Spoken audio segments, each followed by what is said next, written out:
Hey guys, it's Kenny with Flytime RC. I'm going to show you guys the FPV setup I have for my X-MAXX. So, this is a Darwin FPV aluminum waterproof case for the O3 air unit. I've had this for about 8 months and actually planned to put it on one of my airplanes and I just haven't yet. So, I figured this was a perfect opportunity to put it to use.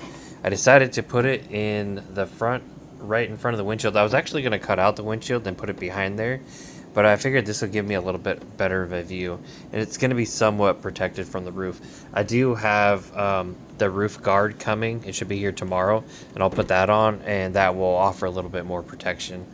So, as you can see, we've got this thing sticking out of the hood here, and then I'll show you guys what's going on under the hood.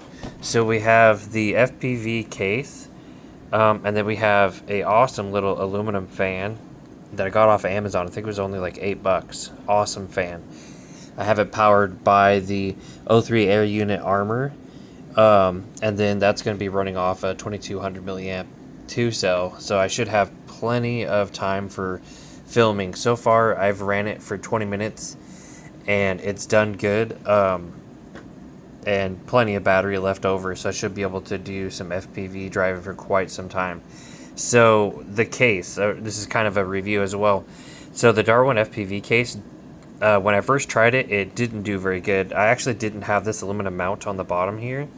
I didn't have this on the bottom. I actually added this to kind of add more heat sink because it's more metal. But what happened is the case got too hot. The camera overheated within about 3 minutes. It overheated. So what I did is I took it apart, and luckily they come with extra thermal pads. So I doubled up the thermal pads on the front where this heat sink is, and to make it twice as thick, because I don't think that the case was squeezing the O3 air unit good enough to get a good thermal connectivity. So double thermal pads, it actually did it. So I was able to run with the fan and the two thermal pads. I was able to run for 20 minutes, and I probably could have kept going because after about 10 minutes I feel like it reached its peak temperature and it just stayed there, and it kept recording and it kept going. So it's working really good.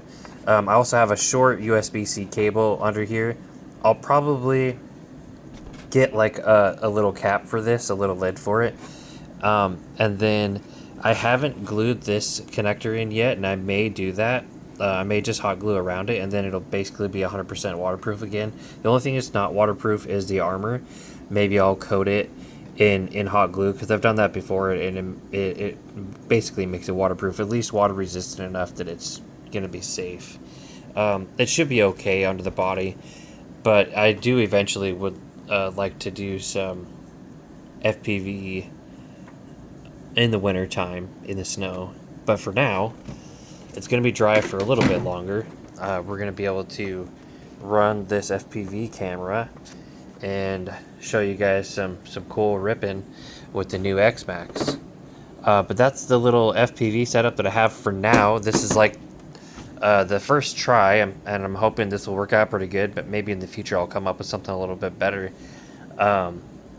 Something a little bit more low profile, and I would also like to have something behind the windshield, so maybe I'll get a different body one of these days and try something different. But for now, that's it for this one, guys. See ya.